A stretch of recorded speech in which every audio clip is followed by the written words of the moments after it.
जिस तरह की तारीफ़ें वो नवाज़ शरीफ की कर रहा है, जिस तरह से उसको फ़िरौन नुमा ताकतें जो हैं, खुदाई ताकतें दे रहा है, जिस तरह उसने जरदारी साहब की तारीफ़ की है, जिस तरह से जेल में कैद इमरान खान की बुराई की है और बुशरा बीबी को दुनिया की टॉप 10 जादूगरनियों में से एक, तो ये कोई बयानिया बनाने की कोशिश कर रहा है। सरकारी मुलाजम है, चाहता है कि उसको जल्दी तरक्की मिले। फ़िरौन के भी दरबारी थे जिन्होंने उसे खुदा बना दिया था, और उसके बाद एक और जब बादशाहत का दौर आया तो दरबारों में मरासी, भांड और गायक रखे जाते थे। क्यों? ताकि वो बादशाह की तारीफ़ करें, क्योंकि बादशाह जब आता था तो वो किसी लीगल तरीके से तो आता नहीं था, मार कर आता था, अपने ही रिश्तेदारों को मार कर आया होगा, या मुसलमानों को मार के आया होगा, या चले किसी गैर मज़हब को कत्लो गारत गरी के ज़रिए वो कब्ज़ा करता था। और कब्ज़ा जब कर लेता था तो उसके ऐसे लोगों की ज़रूरत होती थी जो उसकी तारीफ़ें करें। वो जो लोग सुना करते थे मुल्ला दो प्यादा, बीरबल की बातें, वो जो भांड मरासी को सुना करते थे, वो आज भी वैसे ही हैं बेचारे। नेट ऑन करते हैं, इनको सुनते हैं और उसके बाद आकर तबसरे कर रहे होते हैं कि मैंने फ़लाँ जगह से ये बात सुनी, ओहो हो बड़ी खबर आ गई, ओहो बड़ी खबर आ गई, भेजा भेजा भेजा भेजा भेजा बड़ी खबर आ गई। उछल रहा था मेरा दोस्त, क्या खबर थी वो भी आपको बताता हूँ, लेकिन उससे पहले मैं आमिर रज़ा ख़ान बोलते कालम के साथ आपके लिए खिदमत में हाजिर हूँ। अस्सलाम वालेकुम। दोस्त आया मेरा और वो काफ़ी उछल रहा था, और उछलते उछलते मेरे साथ बैठा, कहता चाय पिलाओ, बड़ी गर्मा गर्म और बड़ी तेज़ खबर है, और ख़बर भी है इमरान खान के मुतल्लिक, जिसके मुतल्लिक नजूमी ने ऐसी पेशगोई कर दी जो इससे पहले तुमने नहीं सुनी होगी। अच्छा, मैं डर गया, मैंने कहा चलो सुनाओ। अब वो शुरू हुआ कि जी मिस्र में एक फ़ौजी था, माइकल नाम था, कुतुबी मसीह था, असाई था, ये गायब हो गया। ये ट्रेनिंग के दौरान ट्रेनिंग 3 साल की ट्रेनिंग थी, ये गायब होता है और 1 साल तक के लिए गायब रहता है, और जब वापस आता है तो अपने अफसरों को ये बताता है कि वो सिर्फ़ चंद मिनटों के लिए, चंद लम्हों के लिए बाहर गया था। इस दौरान 1 साल के दौरान उसके साथ क्या हुआ क्या नहीं, उसे कुछ खबर नहीं। लेकिन उसको इंटेरोगेट किया गया, मारा गया, लेकिन उसे कुछ याद होता तो वो बताता। लेकिन फिर वो भागकर मुत्तहिदा अरब अमारात चला गया, और वहाँ पर जाकर वो एक पाकिस्तानी के साथ रहना शुरू हो गया, और वहाँ से वो एक जॉब भी करना शुरू हो गया। और ये माइकल जो है, अब इसमें वो कुव्वतें आ गई हैं जो कि वो लोगों के बारे में बताता है, उनकी आंखों में देखकर बताता है कि ये बंदा कैसा है। इंटरेस्टिंग स्टोरी है। अच्छा, उसके बाद जो कहानी बनाने वाले ने ये बनाई कि जी इसी माइकल ने उसको पाकिस्तानी दोस्त ने एक तस्वीर दिखाई, तो शायद उसके किसी अजीज़ व क़रीब रिश्तेदार की थी, तो उसने उसके बारे में सच सच बता दिया। फिर उसने नवाज़ शरीफ की तस्वीर दिखाई, तो उस कुतुबी मसीह ने पूछा ये कौन था या कौन है? ये तो किंग मेकर है। अब ये उसके बयान है कि ये तो किंग मेकर है, और ये जो है किसी को फांसी दे भी सकता है और किसी को फांसी से बचा भी सकता है। ये इसने बड़ा अरूज देखा है, लेकिन अब ये अरूज वो दोबारा नहीं देखेगा, लेकिन इसके बावजूद ये किंग मेकर रहेगा। ये फांसी वाली बात पर मैंने अपने दोस्त को रोका और मैंने कहा ये फ़िरौन वाली बात नहीं है कहीं, कि फ़िरौन ने भी तो यही कहा था कि जिसको चाहे मौत दे दे, जिसको चाहे छुड़ा दे, तो क्या तुम मियाँ साहब को फ़िरौन बनाना चाहते हो? उसने कहा मैं नहीं कह रहा, ये माइकल ने कहा, जो कि एक मसीह है, मिस्र से भागा हुआ फ़ौजी है, भगोरा है, और वो मुत्तहिदा अरब अमारात में एक पाकिस्तानी के साथ रहता है। उसने ये बताया। फिर उसको और तस्वीरें दिखाई, जरदारी साहब की तस्वीर भी दिखाई गई, तो उसने कहा कि ये बंदा बड़े गलत काम करता रहा, लेकिन अब ये ठीक है। अच्छा, मैं ज़ेरे-ला मुस्कुराया भी, अभी मुझे हंसी आती है ऐसी बातें सुन के, लेकिन चले। उसने कहा जी अब बंदा ये ठीक है।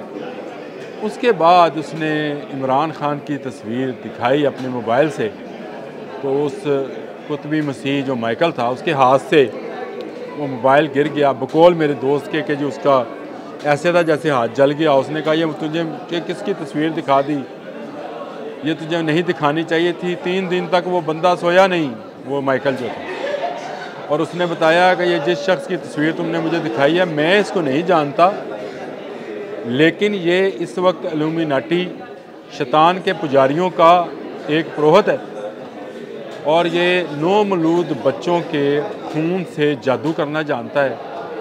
और इस वक्त भी उसे ऐसे अफराद की तलाश है जो उसके शमशान घाट पे या उसकी कुर्बान गाह पर अपना खून पेश करे, कुर्बानी पेश करे। सो ज़रा देखते जाइएगा ये सारी कहानी, बड़ी इंटरेस्टिंग स्टोरी थी। मैंने कहा अच्छा जी। फिर कहता जी उसके बाद उसने जब इमरान खान के बारे में सब कुछ बता दिया तो मैंने उसको, यानी मैंने नहीं, उसके जानने वाले हैं जो लाहौर का था और पाकिस्तानी था और मिस्री के साथ रहता था, उसको बुशरा बीबी की तस्वीर दिखाई, उसकी आंखों में आंखें डाली और कहा तौबा तौबा तौबा। इस वक्त दुनिया भर में जितने जादूगर हैं, ये वन ऑफ द टॉप जो लिस्ट होएगी 10 जादूगरों की जो उस मिस्री को पता होगी, उसमें से वन ऑफ द टॉप है। खून से जादू करती है, किसी की तस्वीर देख भी ले तो उसको भस्म कर सकती है, उसको पता नहीं क्या क्या। ये करते करते वो उछल रहा था। बातें तो मैंने सुन ली सारी उसकी और बड़े आराम से सुनी, उसको कुछ इस तरह का शो नहीं किया।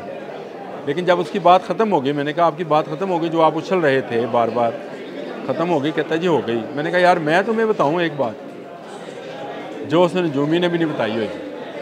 कहता जी बताएं। मैंने कहा ये जिसने भी कहानी बनाई है वो सरकारी मुलाजम है। वो चौंक गया एकदम से, उसने कहा ये क्या होगा?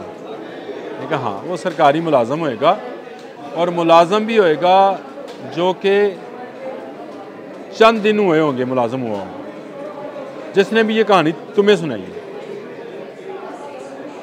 और तुमने ये कहानी इंटरनेट के ज़रिए जो गैर मुस्लिमों की बनाई हुई एक वेबसाइट है उससे सुनी होगी। अब चौंकने की बारी उसकी थी। वो जो चौंकाने आया था मुझे खुद चौंक गया। उसने कहा ये आप तुम कैसी बात कर रहे हो? मैंने कहा तुमने किसी यूट्यूबर का सुना है, बयान सुना है, जिसके बाद तुम मेरे पास आ गए। और लेकिन मैं तुम्हें बताऊं ये खाली यूट्यूबर नहीं होएगा, ये सरकारी मुलाजम होगा और इसके लिए किसी नजूमीपन की, किसी जादू की, किसी तवीज़ गंडे की ज़रूरत नहीं है। बड़ी सीधी सी बात है भाई।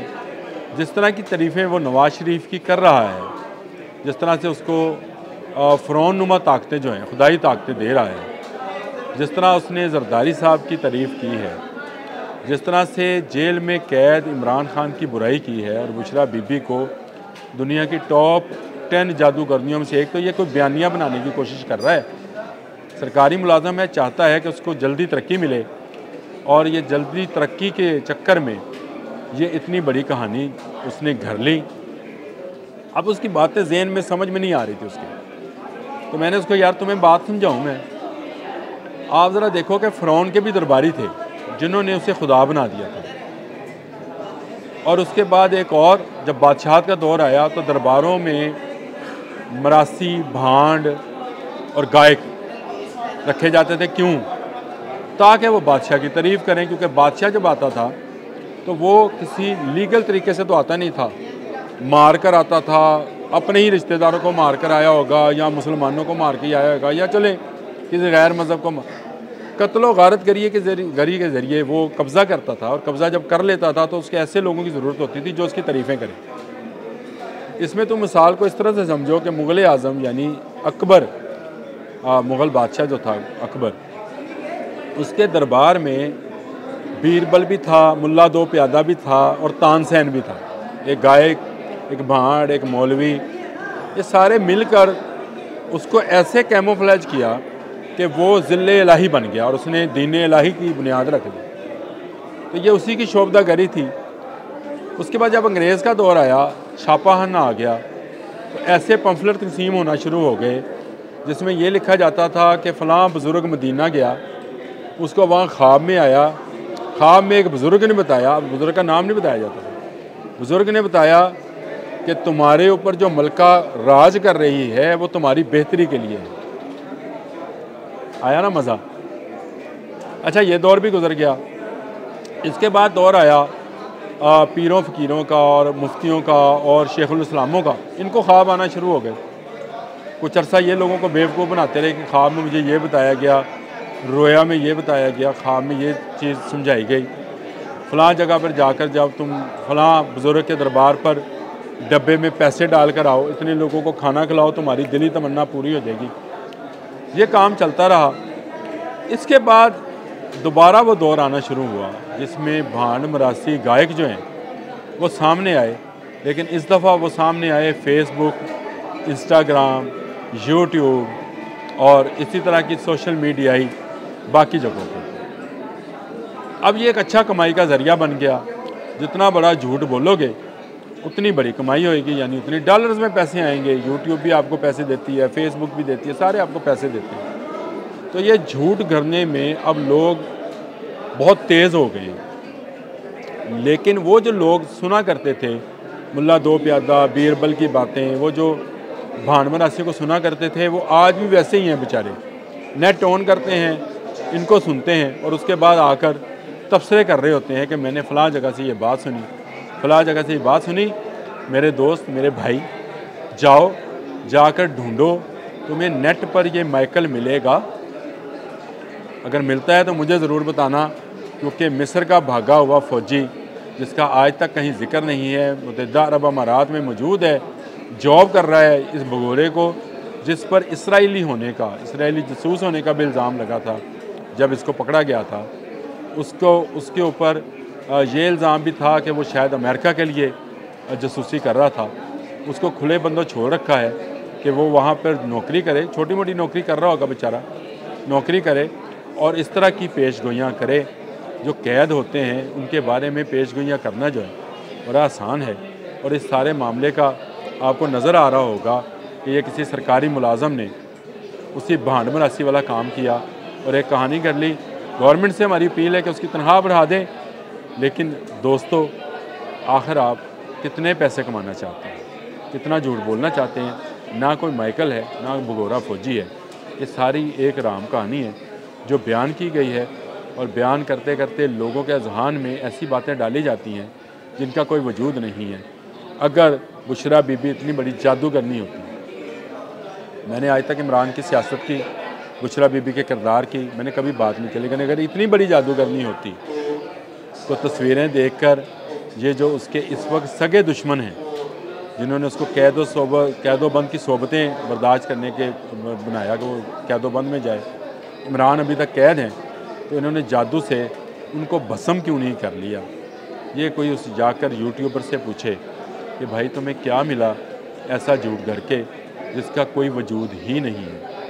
आज के लिए इतना ही। अल्लाह।